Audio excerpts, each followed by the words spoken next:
आज जो election Hi, commission ma'am. ने बैठक की है, देखते हैं इसमें राहुल गांधी के जवाब का रिप्लाई देते हैं या नहीं। Hi, sir. Please, I'll come to you. No problem. Hi, sir. Vrinda from Hindustan Times. Yes.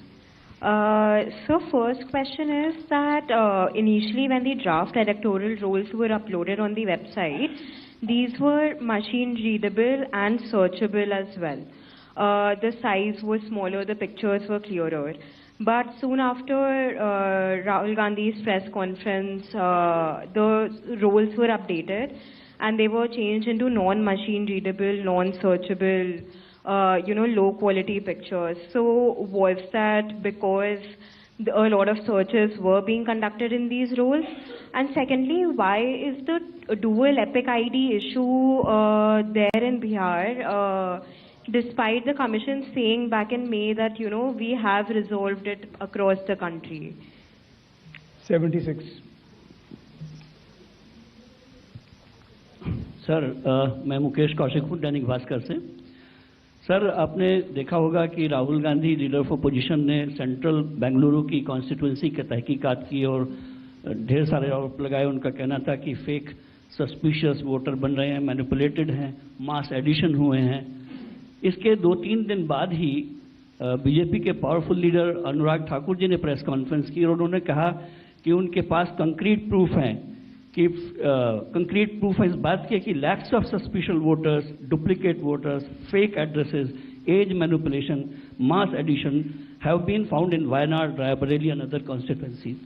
देश की 2 बड़ी राजनीतिक पार्टियां ये आरोप लगा रही हैं कि fake voters, bogus voters, manipulation of age, duplicate voters ये मौजूद हैं। तो आप कितना सहमत हैं और इन आरोपों के आप क्या जांच कोई कराएंगे? 196. Hi, I'm coming. Shri Gyanesh Kumar, मेरा नाम परंजॉय गुहा ठाकुरता है। मैं फ्रीलांस जर्नलिस्ट हूँ।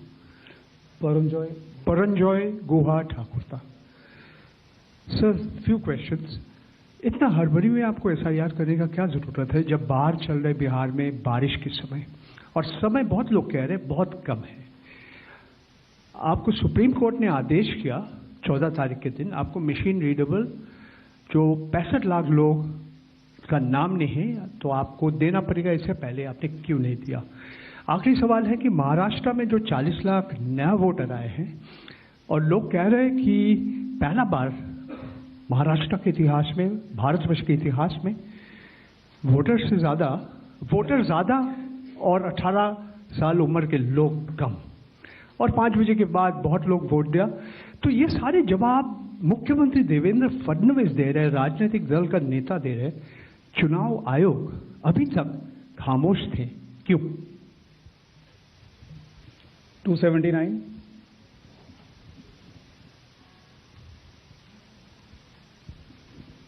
सर, मैं पीयूष पांडे हूं, TV9 भारतवर्ष से। मेरा सवाल ये है कि AI और डीप फेक जैसे तकनीकी खतरे भी मंडरा रहे हैं, राजनीतिक दल उसका प्रयोग भी कर रहे हैं।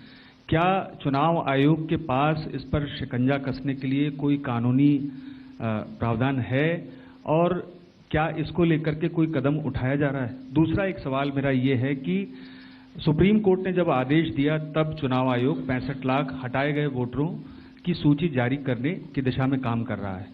क्यों राजनीतिक दलों के कहने पर पहले ऐसा नहीं किया गया? 147।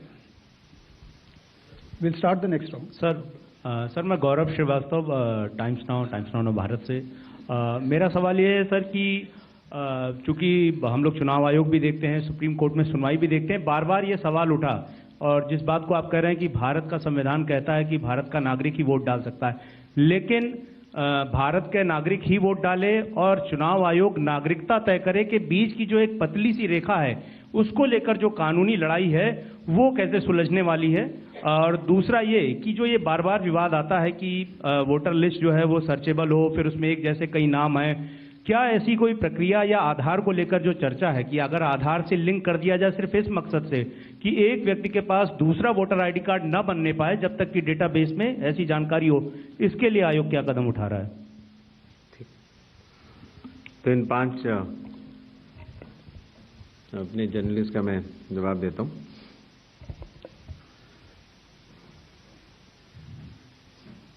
मशीन रीडेबल मतदाता सूची और सर्चेबल मतदाता सूची, दोनों में हमें अंतर समझना होगा।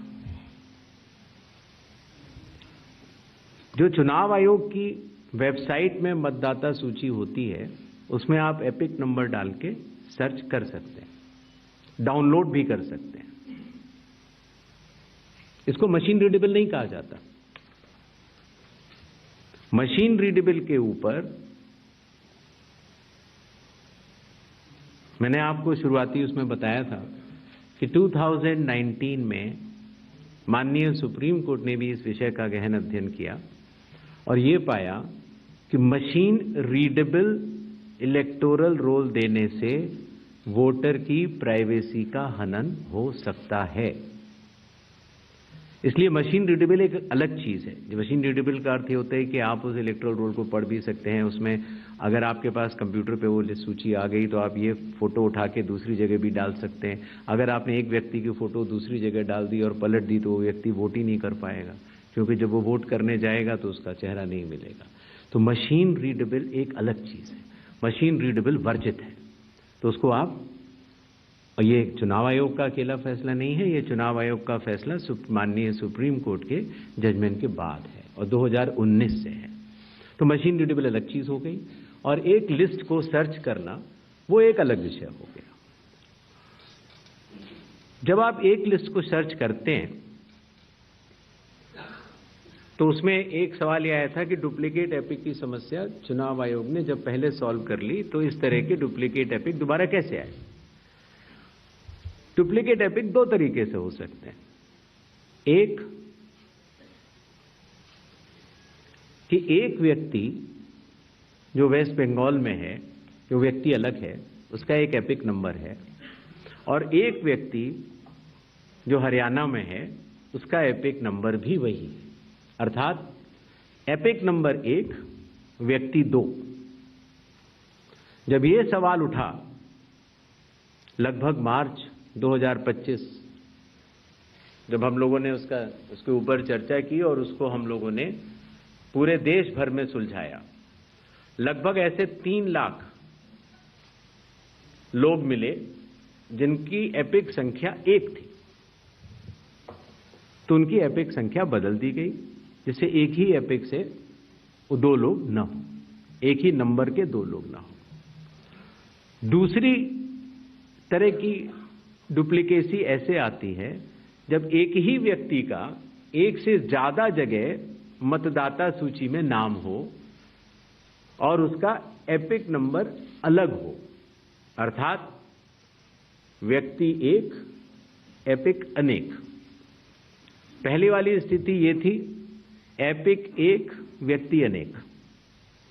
तो एपिक 1 व्यक्ति अनेक की समस्या तो चुनाव आयोग ने पहले सुलझा ली, लेकिन जब ये विषय आया कि एक ही व्यक्ति और उसके कई एपिक्स हैं, तो कुछ केसेस में जब शिकायत आई तो हम लोगों ने तहकीकात की तो ये समझ में आया कि जो व्यक्ति, जैसे मैंने आपको बताया था कि अगर वो गांव में रहता था तो वहां उसका एक जगह नाम था, फिर वो शहर में आया, फिर वो वहां से चलते चलते दिल्ली या बंबई पहुंच गया और उसने अपना पुराना नाम डिलीट नहीं कराया।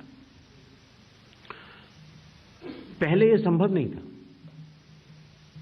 2003 से पहले नाम अगर आपको पुरानी जगह से कटवाना है तो कोई वेबसाइट नहीं थी इलेक्शन कमीशन की जिसमें एक ही जगह सारा डेटा हो, हर स्टेट।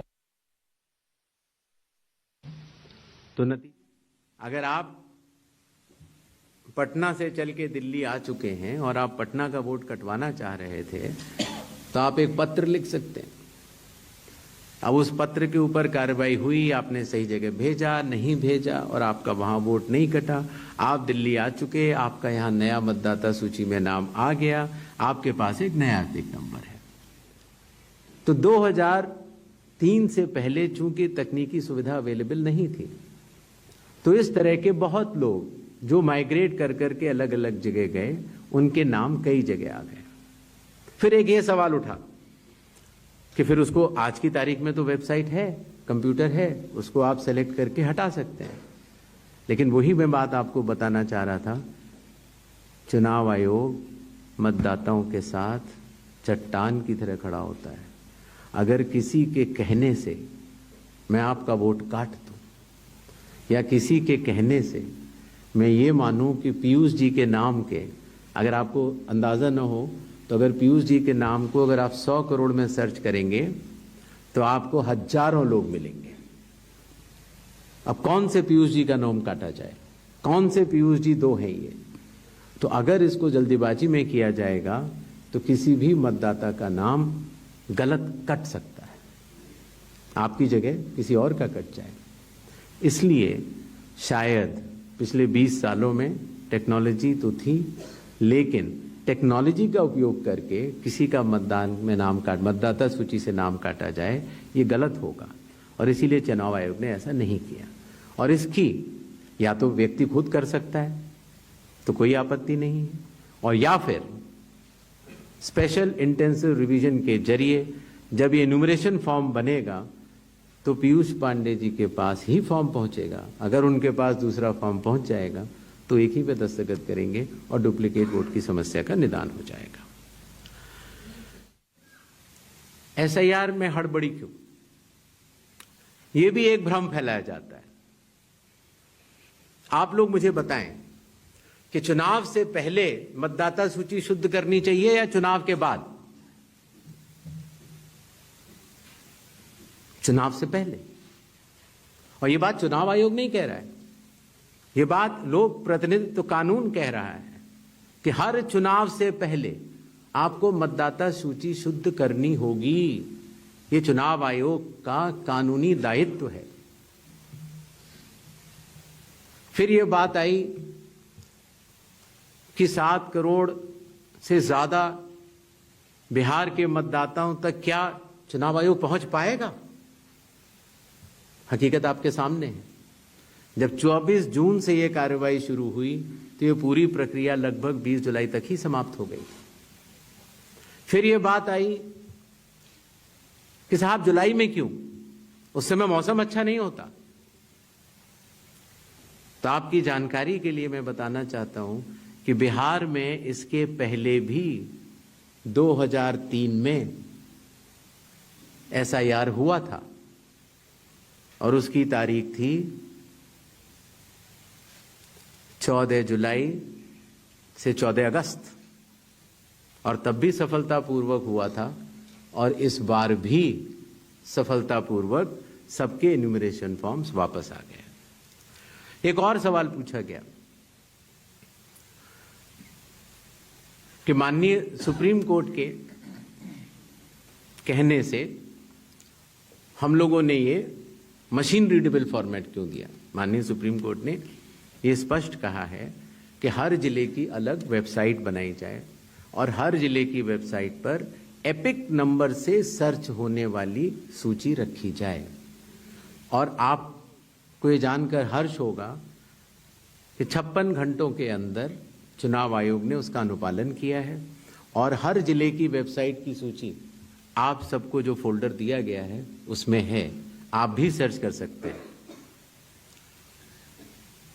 जहां तक आपके पास जो फोल्डर दिया गया उसमें एक वो भी मिनट्स मौजूद है 20 जुलाई के, जहां पर अगर आप खोलेंगे तो उसमें आप पाएंगे कि हर बूथ पर booth level officer, booth level agent, sarpanch सबने मिलकर ये दस्तखत करके सूची बनाई कि ये लोग मृत पाए गए हैं, उनका एपिक नंबर भी है, उनका नाम भी है, और ये लोग स्थायी रूप से स्थानांतरित पाए गए हैं, उनका नाम भी है, और इन लोगों का इन्यूमरेशन फॉर्म या इन लोगों का नाम एक जगह से ज्यादा है वो भी है। आप उस सूची को देखें तो ऐसा नहीं है कि चुनाव आयोग ने ये लिस्टें साझा नहीं की थी, लेकिन चूंकि इसका अंतिम निर्णय अभी ईआरओ ने नहीं लिया था, इसीलिए ये सूचियां राजनीतिक दलों को दे दी गई थी। और कुल मिला के जिन लोगों के इन्यूमरेशन फॉर्म नहीं आए वो 1 अगस्त को जब ड्राफ्ट लिस्ट दी गई थी राजनीतिक पार्टियों को, वो भी दस्तावेज आपको दिए गए हैं, जिसमें कि हर पॉलिटिकल पार्टी ने साइन करके ये लिस्ट ली है, जिसमें कहा है कि ये वाले नाम तो आ चुके हैं प्रारूप सूची में और ये वाले नाम नहीं आए हैं। हर जिला प्रेसिडेंट ने उस लिस्ट को सत्यापित किया है 1 अगस्त को और अपने टेस्टिमोनियल्स भी दिए हैं। तो ये सूचना और भी लोगों तक पहुंचे, आप तक भी पहुंचे। चुनाव आयोग तो पारदर्शिता का स्वागत करता है और ये बहुत ही अच्छी बात है। शायद इससे अगर कुछ लोग जो छूट गए हों, अगर वो नाम दे पाए, तो चुनाव आयोग का तो नारा है हर पात्र मतदाता को सूची में लाना है और हर अपात्र मतदाता को सूची से हटाना है। तो उस उद्देश्य में ये हमारी मदद कर रहा है।